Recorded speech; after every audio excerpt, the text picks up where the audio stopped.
Alô, pessoal, muito. Aqui fala Valdeir Carvalho, já ia no embalo no clima, né? Do bom dia, mas aqui fala Valdeir Carvalho com você, com muito prazer sempre. Estamos juntos pelas nossas redes sociais e também pela nossa rede União de Rádios. Você que quiser ouvir a Rede União, é só buscar por Valdeir Carvalho, Rádio Metrópole 7. Bom, hoje, como prometido, a gente vai falar sobre política. Nosso irmão Emerson Paz sabe tudo sobre política. Ele, que é uma grande liderança política lá em São Gonçalo, vai estar aqui esclarecendo muita coisa, vai trazer muitas informações, muitas novidades sobre a política, tanto nacional também como a local. Meu irmão Emerson Paz, tapete estendido vermelho para você. Vamos juntos sempre.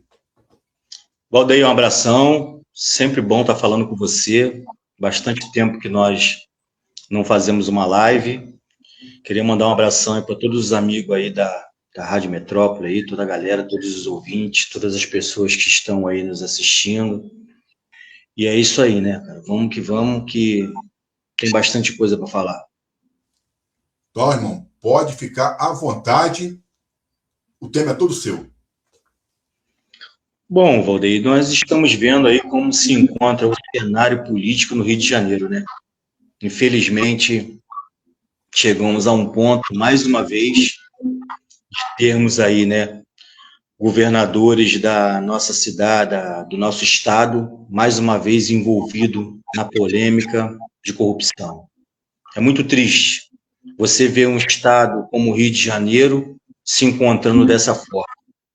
Um local onde você para pensar, você vê uma saúde precária, uma educação precária, um saneamento básico precário, e o Rio de Janeiro, a cada dia que passa, mais violento, mais sangrento, pessoas inocentes você vê toda hora perdendo a sua vida, pessoas essas que às vezes, como você, né, que sai de casa de madrugada, enfrentam um transporte também, que é outra coisa vergonhosa dentro da cidade, que necessita melhorar muito.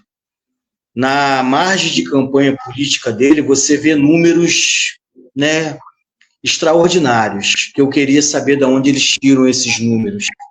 Eu acho que eles pegam lá a Suécia, a Dinamarca, a Finlândia, Espanha, né? Países como esse, e colocam essas margens para nós vermos que está maravilhoso, mas não está. O Rio de Janeiro hoje é uma vergonha. Infelizmente, eu não queria falar isso, mas eu tenho que falar. Hoje nós temos uma Alerj completamente corrupta, completamente vergonhosa. Nós temos aí 3 deputados presos. Nós temos um governador afastado, que está aí, que não vai ter que ficar 8 anos sem poder concorrer às eleições. É mais um que envergonha o nosso Estado.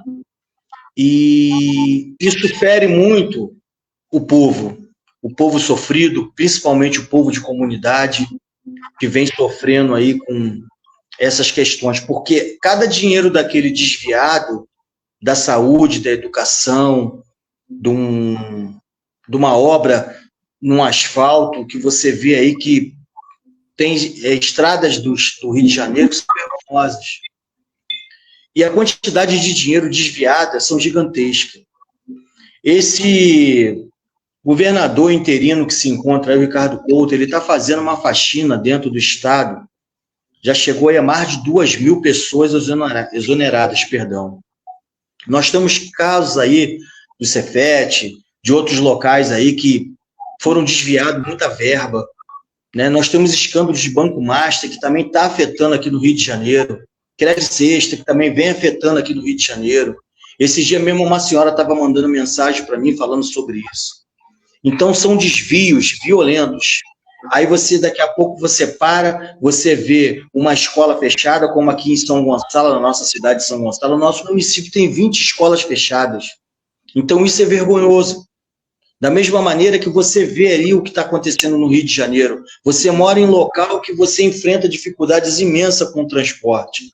E tudo isso é reflexo de uma política corrupta, uma política suja, aonde vários deputados estaduais que eram para estar aí representando o povo, mas pelo contrário, eles estão representando o bolso.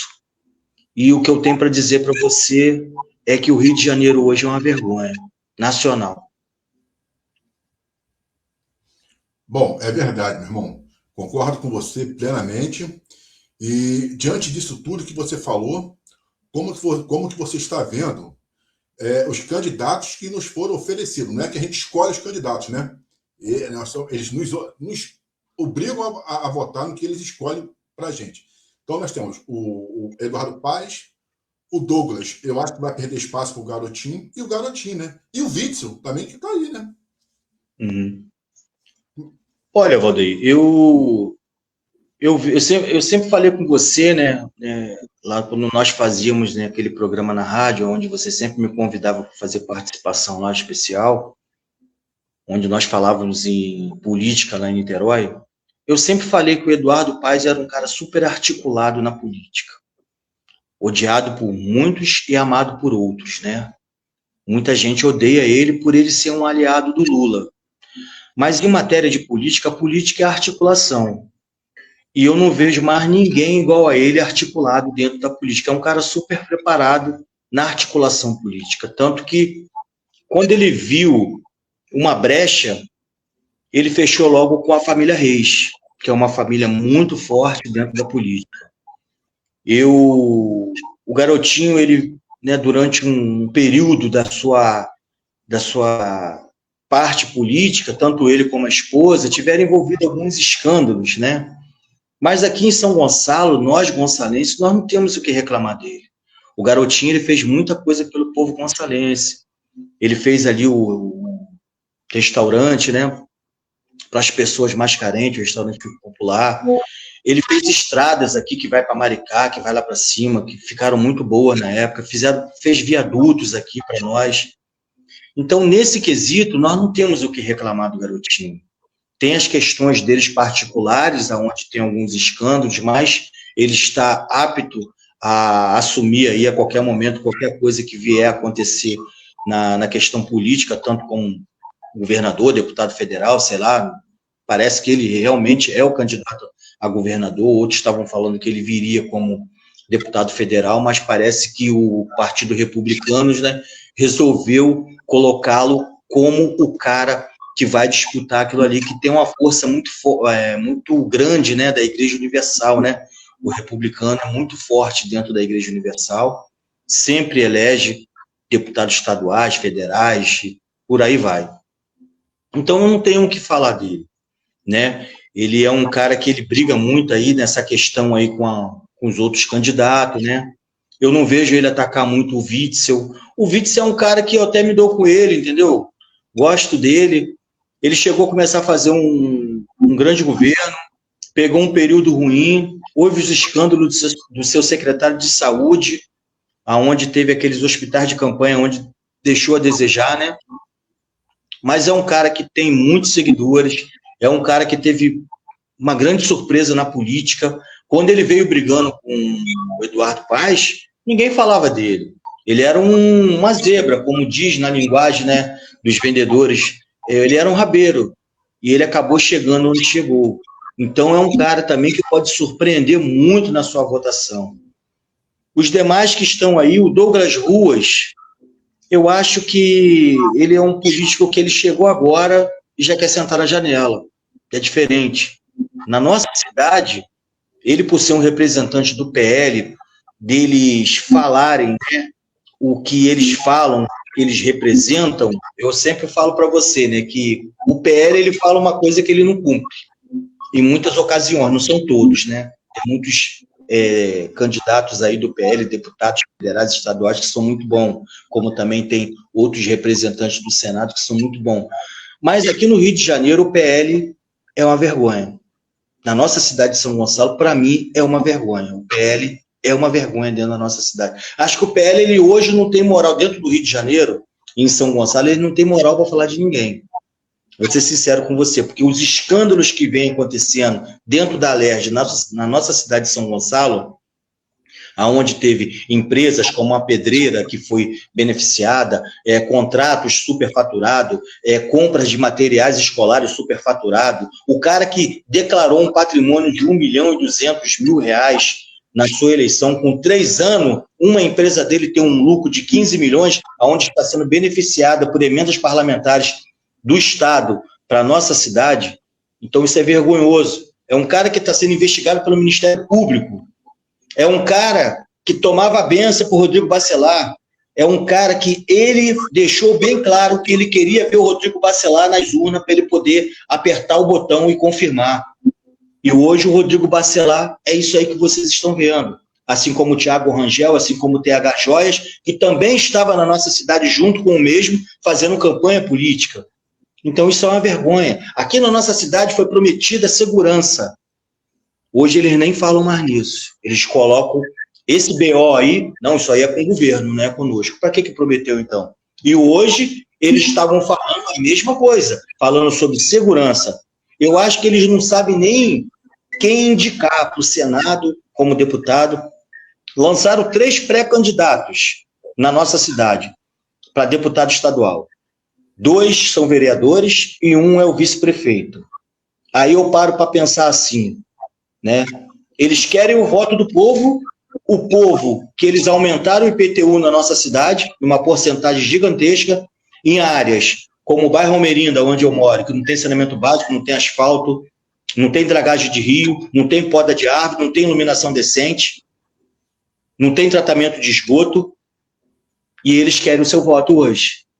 Os mesmos votaram para aumentar o salário dele de 16 mil para 22 mil, e mais 10 mil de bonificação, fora os outros benefícios ao qual eles têm. Largaram as comunidades. E hoje eles lançam 3 pré-candidatos que votaram contra o povo.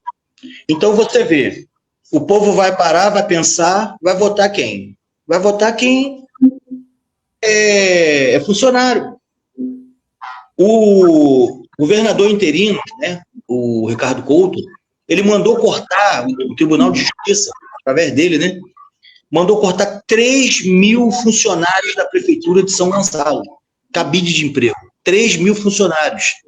E estima-se que muitos desses funcionários têm matrículas que são fantasmas. E é esse cidadão que quer representar a nossa cidade para o governo do Rio de Janeiro? Aí complica, né? Eu acho que o PL, ele tinha que ter uma logística totalmente diferente para ele poder ver bem quem que eles iam indicar para o governo do Estado.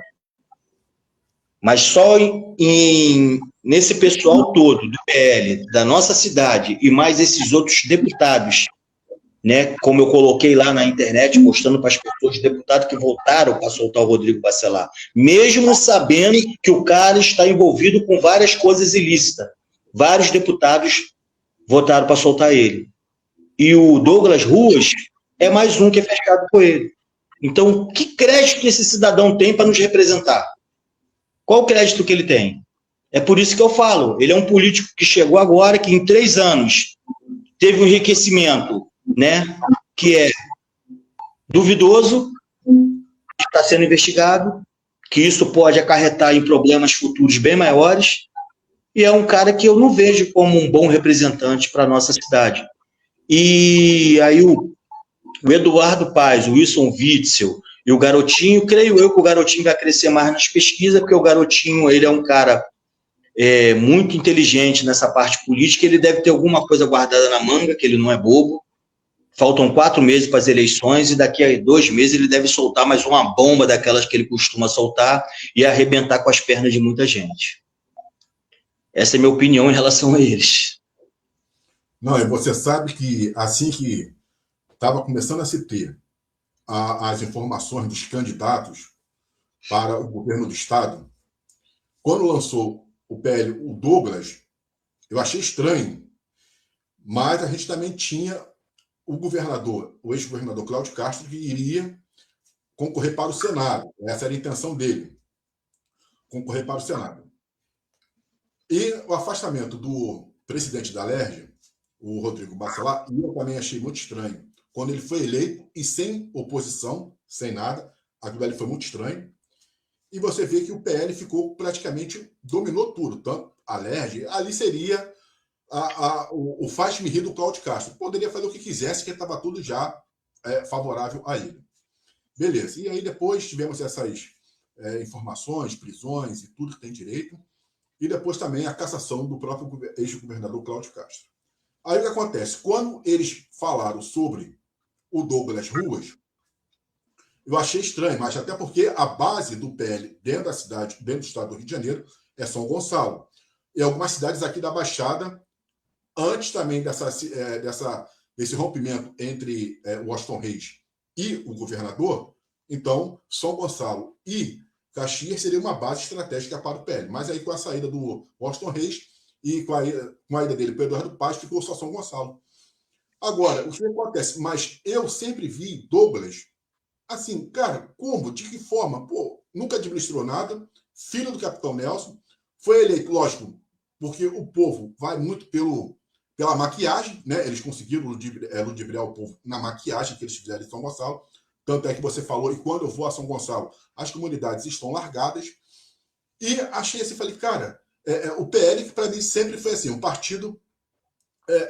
Quando o Valdemar da Costa Neto ele assume, eu falei, opa, tá estranho. Beleza. Mas aí teve por causa do bolsonarismo, cresceu, apareceu, né? Se tornou um dos principais partidos do Brasil.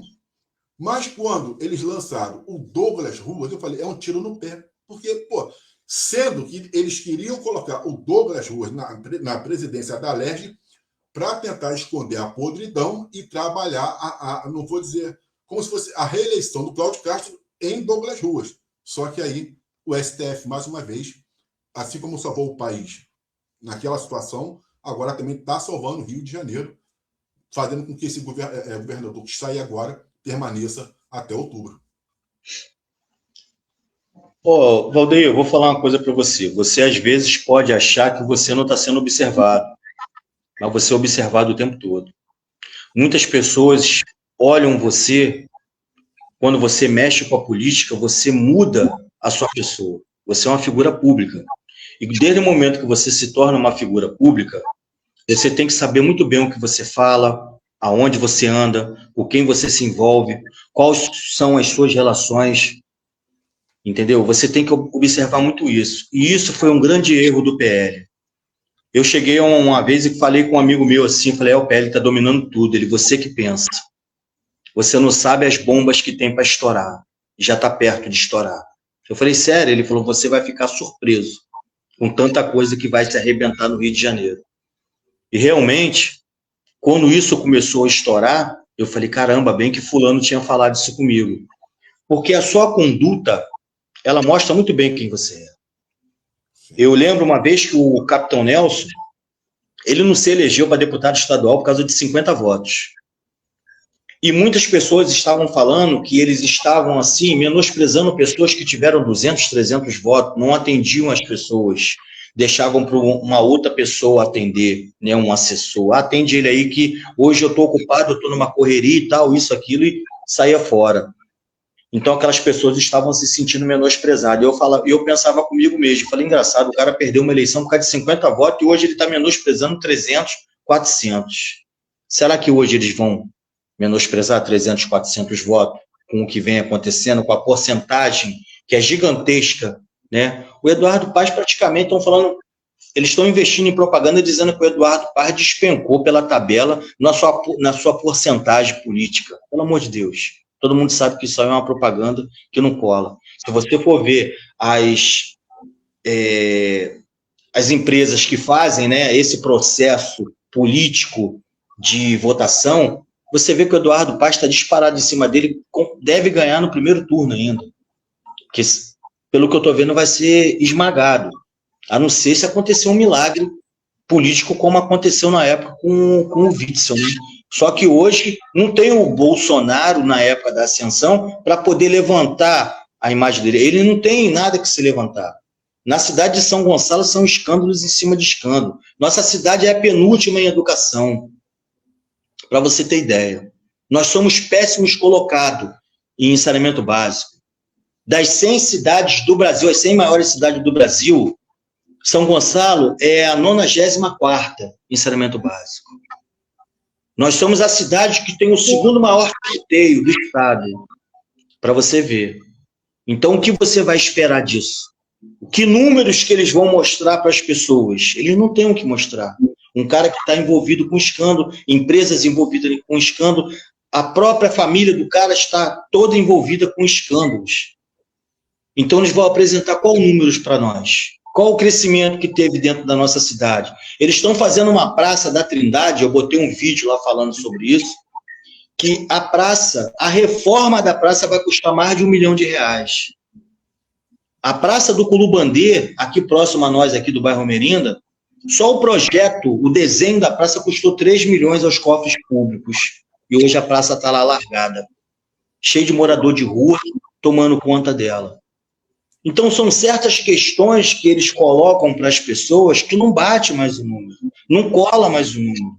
Até se você for olhar as redes sociais dele, não tem mais o desenvolvimento que tinha como era antigamente no primeiro mandato de governo.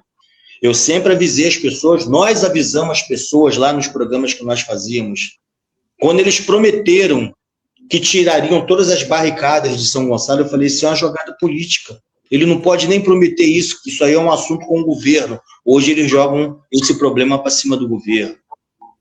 Quando eles aumentaram o IPTU, principalmente locais que não tem asfalto, que não tem saneamento básico, a nossa cidade ela não desenvolveu na parte industrial.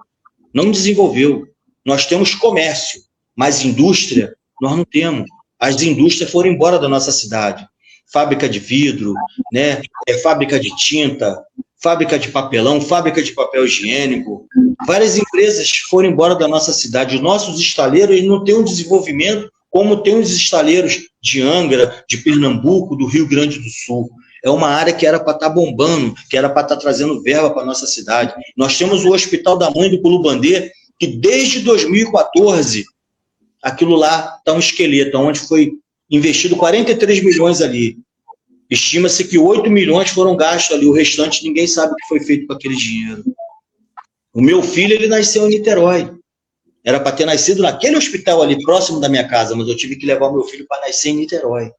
Isso aí são coisas que você para pensar. Nós não temos um mercado pesqueiro forte. Nós não temos nada disso. Nós não temos uma rodoviária. Nós não temos um terminal rodoviário como tem em Niterói, que do lado tem um shopping com várias lojas dentro, empregando várias pessoas, trazendo recurso para dentro da cidade, trazendo impostos para dentro da cidade, arrecadação. São Gonçalo não pensa nisso. São Gonçalo ele pensa no marketing. São Gonçalo ele pensa na parte estética. Ele quer fazer praça, ele quer fazer recapeamento de rua, mas ele não pensa no saneamento básico. Quando chove, vira uma piscina, vira uma lagoa. Nós temos uma Ipuca aí que está com uma obra presa do governo federal. E por aí vai. Então, como esse cidadão vai chegar para você e pedir o teu voto? Que moral ele tem para pedir o seu voto? Um cara que ele chegou ali e fez um vídeo onde ele falou que ele queria ter o orgulho de votar no Rodrigo Bacelar. Ele declarou claramente que o apoio dele era para o Rodrigo Bacelar, que o apoio dele era para o Cláudio Castro. Onde estão essas pessoas hoje? Pessoas que eram para nos representar, deixar o povo desse jeito. E tem mais escândalos para acontecer, como tem com o Cláudio Castro agora, que está sendo investigado também pelo Banco Master. É mais uma bomba que cai no colo do PL. O PL tentou retirar o Cláudio Castro para tentar apagar a imagem. Mas a imagem está arranhada. Não adianta. Eles podem fazer o que for, que a imagem do PL no Rio de Janeiro, em São Gonçalo, ela está mais do que arranhada. E os candidatos que nós temos para nos representar são fracos. Infelizmente, como que você vai pedir voto para um cara que votou numa pessoa que está envolvido com várias coisas ilícitas, como é o Rodrigo Bacelar? Pô, esse deputado aí votou em fulano, como é que eu vou votar nesse cara? Ah, eu queria te apresentar o meu candidato. Quem é seu candidato? Ah, fulano de tal. Pô, mas esse cara não votou para soltar o Rodrigo Bacelar? Se ele soltou para soltar o Rodrigo Bacelar, porque ele estava comendo na mão do cara. Como tem ali, né, o Felipe Poubel, que ele fez uma declaração, nós somos o cachorrinho, sim, do Bacelar, nós somos os pitbull do Bacelar. Eu tenho orgulho de falar que eu sou o pitbull do Bacelar. Aonde que um parlamentar vai descer a esse nível de falar que ele é o pitbull do Bacelar? Isso é uma vergonha. Isso é uma vergonha para o Estado, isso é uma vergonha para o Brasil. Tinha que varrer essas pessoas da Alerj. Essa é a realidade. E no momento onde o Rio de Janeiro, você veja só, nós temos, na minha opinião, o segundo turno vai ser Garotinho e Eduardo Paz. É o que eu penso, porque quando chegar os debates, o Garotinho ele vai crescer muito nos debates. Ali já é macaco velho, entendeu? Um cara muito experiente. E vai ter o apoio dos evangélicos também com ele. Isso aí é certo. Isso aí é certo. Então, o Eduardo Paes pode se preparar que o adversário dele é o Garotinho. Agora, o que acontece? Só que o Rio de Janeiro, eu acho que o Garotinho seria um retrocesso. Acho que Eduardo Paes é o que representa o avanço. Pelo que nós estamos vivendo na cidade do Rio de Janeiro, ligações do BRT e outras coisas mais que ele vem fazendo. Tem locais que estão largados também, a Zona Norte no Rio é muito largada, Pavuna, essa parte ali de Acari e outras mais, largadas. Tudo bem. Mas eu acho que vai ser Garotinho e Eduardo Paes. Sendo que o Rio de Janeiro precisa, agora mais do que nunca, porque com o Cláudio Castro, eu já não sei nem mais quantos falar, mas é mais um ex-governador ou governador que vai ser preso ou vai sofrer uma condição aí. Mais um. Já tivemos Sérgio Cabral, Garotinho, o Vítor foi afastado, até Moreira Franco também teve problema. Eu sei que tem uma penca. E agora o Cláudio Castro. Então isso é muito ruim, porque o Rio de Janeiro, você pode observar que dos estados do Brasil, o que está fora da curva é o Rio de Janeiro. E você não. E até porque, se você pega ali, faz uma comparação entre São Paulo e Rio, São Paulo ficou 30 anos sendo governado por um partido só, que foi o PSDB. Ele foi e desenvolveu. Nós ficamos em várias alternâncias. Isso mostra o quanto também é ruim essas alternâncias de candidatos, de partidos, que isso acaba ficando um remendo. E o Estado não cresce. Pelo contrário, ele só afundou. Então hoje precisa de alguém que pelo menos tenha. A nossa saída seria, na época, se o Rodrigo Neves tivesse sido eleito, quando veio como candidato. Aí o Rio de Janeiro daria uma respirada, certo? Mas aí reelegeram com 70% dos votos logo no primeiro turno, Cláudio Castro. Pronto, acabou mais uma bomba para o Rio de Janeiro. Agora é lógico que a gente precisa, não que nós estejamos fazendo campanha para o Eduardo Paes, nada disso, mas a gente está falando sobre questões de economia, avanço, modernidade, pensamentos, pujança para o Estado, seria o Eduardo Paes, né? Agora, como é que você também está vendo a eleição a nível nacional? Lula, Flávio Bolsonaro, como é que você está vendo isso aí? Porque o Ciro Gomes vai vir como governador do estado do Ceará. O Ciro Gomes é um baita de um político, né? Muito inteligente, um cara muito sábio. É um cara que tentou várias vezes, não conseguiu. Hoje ele vem lá como governador do Ceará, né? Pré-candidato. Lidera as pesquisas lá. Creio eu que ele vença lá, né? Porque o Ceará se encontra numa situação muito complicada também, né? Em matéria de segurança, assim como a Bahia e o Maranhão também, que são os estados que são mais complicados, né? Já a parte do sul ali já é uma parte que tem mais segurança, tem mais desenvolvimento econômico, mas o Ceará é um estado que ele precisa respirar um pouco, novos ares, né? E a nível, assim, em questão nacional, eu vejo aí uma grande vantagem do Lula em relação ao candidato, né, que é o Flávio Bolsonaro, devido a esse escândalo aí que teve, né, do Banco Master. A família Bolsonaro, quando lançaram o Flávio Bolsonaro como pré-candidato a presidente, eu falei assim, ferrou. Para mim era o Tarcísio, né? Para mim era o Tarcísio, para mim era o cara mais ideal, né, que faz um baita de um governo ali, o mais bem avaliado entre todos é o Caiado. Mas você vê a avaliação do Caiado pelos números, você tem que ver que a cidade de São Paulo é maior, né, do que a cidade de Goiás. Então, em matéria de avaliação, se você for ver por tamanho, o Tarcísio ganha como avaliação. Mas em outra avaliação, assim, feita de uma outra forma, é o Caiado, né? Também fez um bom trabalho lá na cidade dele, no estado dele, né? E Goiás, em matéria de segurança, né, desenvolveu bastante. Mas em matéria de administração e de idade também, as pessoas pesam muito isso, né? O Tarcísio é mais novo e tal. Mas parece que ficaram com medo, pelo cara ser de um partido de centrão, né? De centro-direita. Não tiveram tanta confiança.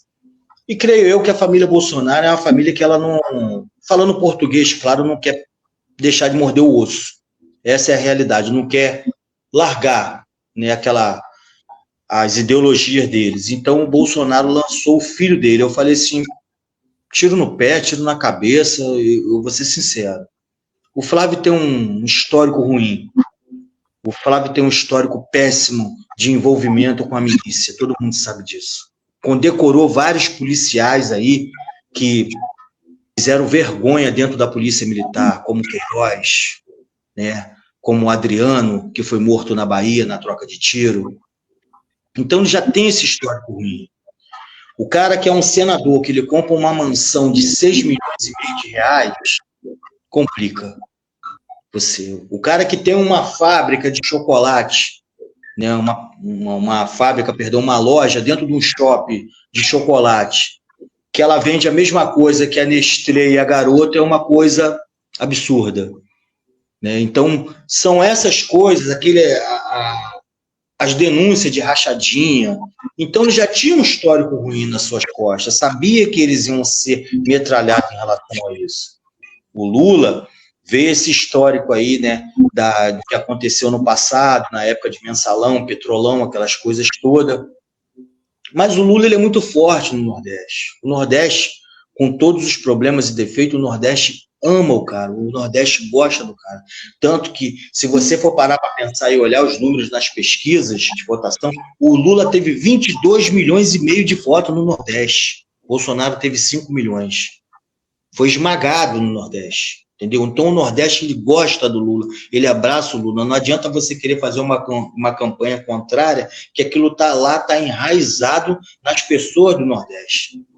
E o Flávio Bolsonaro não era o cara mais bem preparado. Se fosse o Tarcísio, eu acho que o jogo ia ser bem mais duro, ia ser bem mais pesado para o Lula.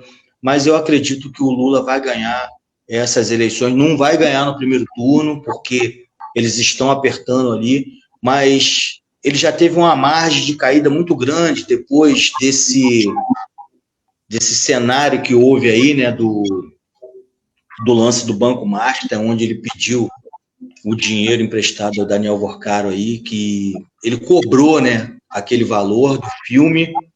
Então aquilo ali pegou muito mal. A esquerda não é boba, né, tá fazendo uma grande campanha em cima daquilo ali, tá metralhando aquilo ali. Mas eu creio que nessa parte aí de nacional, o Lula vence o Flávio Bolsonaro. Agora, eu acredito que na parte de governo eles vão perder muita cadeira. Na parte de deputados estaduais e deputados federais, o PT perde muitas cadeiras, porque existe muita gente ali que deixou a desejar nesse quesito, e já o PL já vai ganhar algumas cadeiras a mais nesse quesito aí, principalmente no Sul, ali pro lado de Santa Catarina, Minas Gerais, tem um Cleitinho que está muito forte também, ali em Minas Gerais. Nós temos o Nicolas, que é um garoto que é muito bem votado, né, em Minas Gerais também. E eu creio que o PT perde também ali no lado lá do Jerônimo, o ACM Neto, lá na Bahia, está muito forte, vem liderando. Só que é aquilo, a política, ela se decide nas urnas. Da mesma maneira que teve surpresa no Rio de Janeiro, na época, entre Witzel e Eduardo Paes, pode também ter surpresa em outros locais também, porque o Lula ele é um cara que ele pode estar lá coroinha e tudo, mas ele é um cara que ele é muito articulado na política, ele sabe desenvolver muito bem esse papel. E o José Dirceu é o cérebro do PT, é um cara muito articulado, é um cara que sabe jogar, entendeu? E o PL não está sabendo jogar. O PL teve tudo na mão para tomar conta do Brasil, em todos os estados.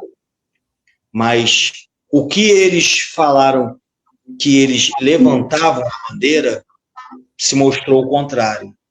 E esses escândalos que vieram acontecendo agora, tanto com o Flávio, tanto com o TH Joias, tanto com essa galera toda da direita dentro da Alerj, isso aí respingou, não foi só na nossa cidade de São Gonçalo, isso respingou no Brasil inteiro. Isso pegou muito mal. Eu vou ser bem claro com você, se o PL perdendo as eleições para Lula, para o PT, né, eu deixo bem claro que essa derrota eu coloco nas costas dos líderes daqui do Rio de Janeiro, que a grande culpa desses escândalos todos acabou com o PL. O PL, ele pode ganhar para deputado estadual, ele pode ganhar para deputado federal, colocar senador, mas para presidente não. Para presidente eu acho que o PT leva essa aí. Até porque também, hoje eu até falei sobre isso também no vídeo que a gente fez, os candidatos, a gente já teve uma gama muito grande de candidatos à presidência da República.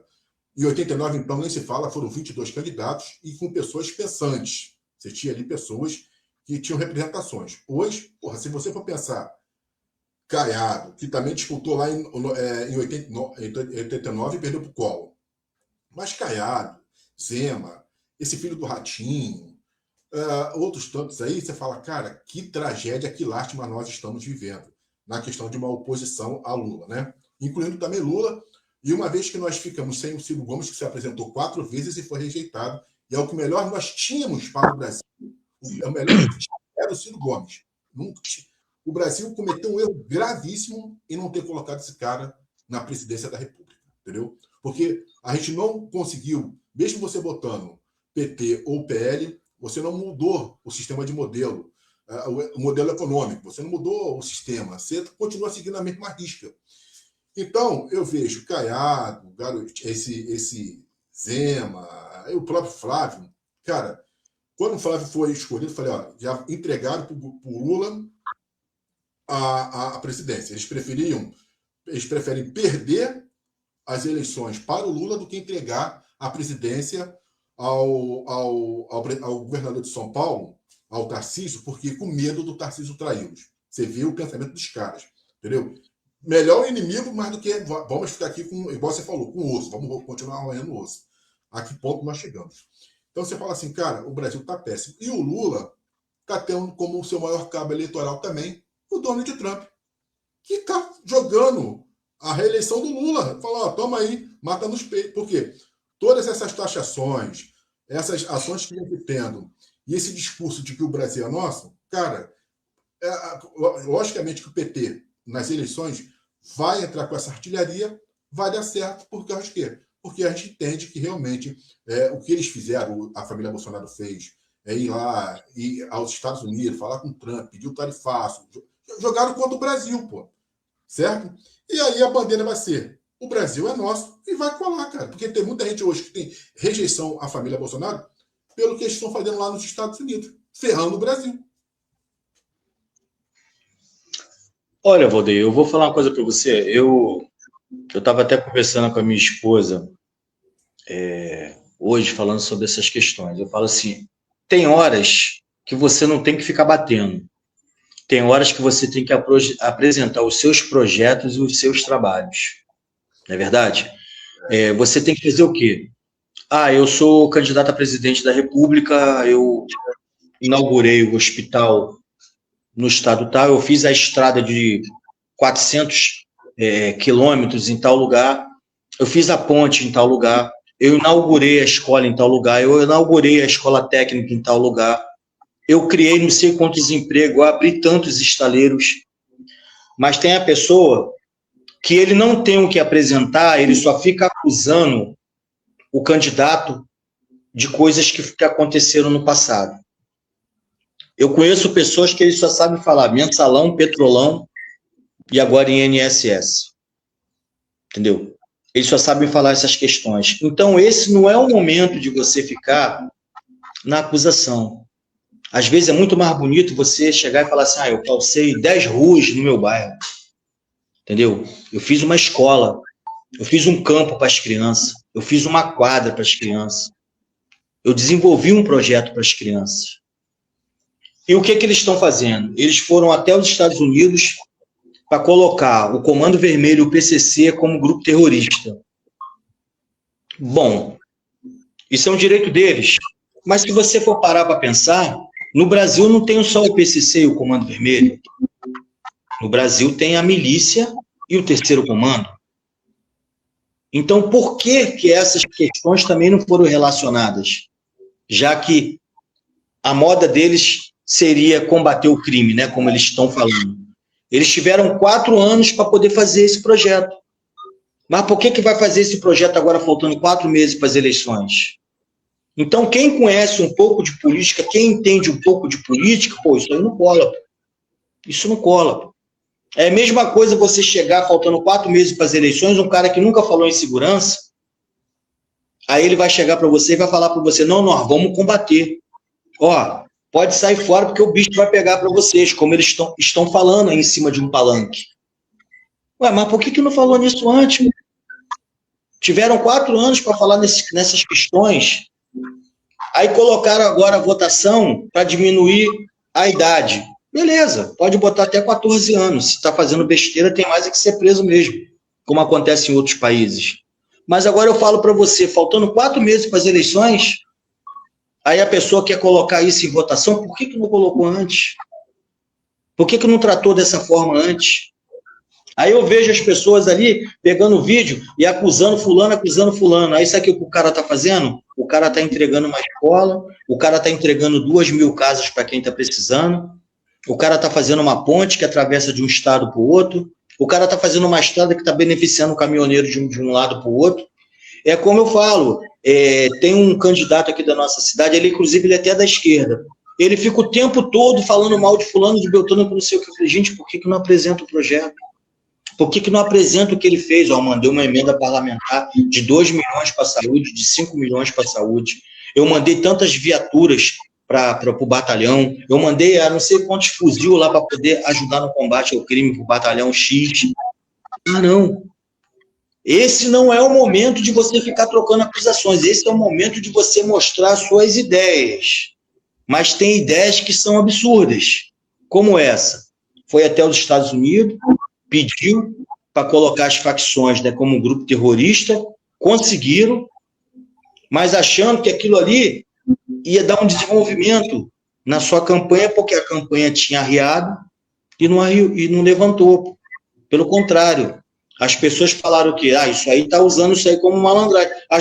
Os mais sábios fizeram logo o que vai. Por que não colocou a milícia também como grupo terrorista? Tinha que ter colocado a milícia. Não colocou a milícia por quê? Porque ele condecorou uma família de um miliciano toda na Alerj, quando ele era deputado. Ele tinha um assessor do seu lado, que é um assassino, confesso, né, com vários crimes nas costas, que também era um miliciano. Por isso que então que ele não colocou. Então, aquilo ali se tornou munição para a oposição, e o que ele achava que era uma carta na manga, acabou prejudicando. Foi isso que aconteceu. Verdade. Bom, meu irmão Emerson, a gente vai fazer o seguinte, vamos aqui, toda semana a gente vai fazer, quando a gente puder, lógico, mas sempre esse bate-papo, trazendo mais esclarecimentos. Tem muita coisa para a gente conversar, muita coisa, principalmente também com relação ao estado do Rio de Janeiro, e sempre uma vez por semana a gente faz isso, porque coisas novas vão surgir, né? Elas vão acontecer, e a gente vai sempre trazendo esclarecimento, como a gente sempre fez no nosso tempo lá da rádio. A rádio continua agora também, né?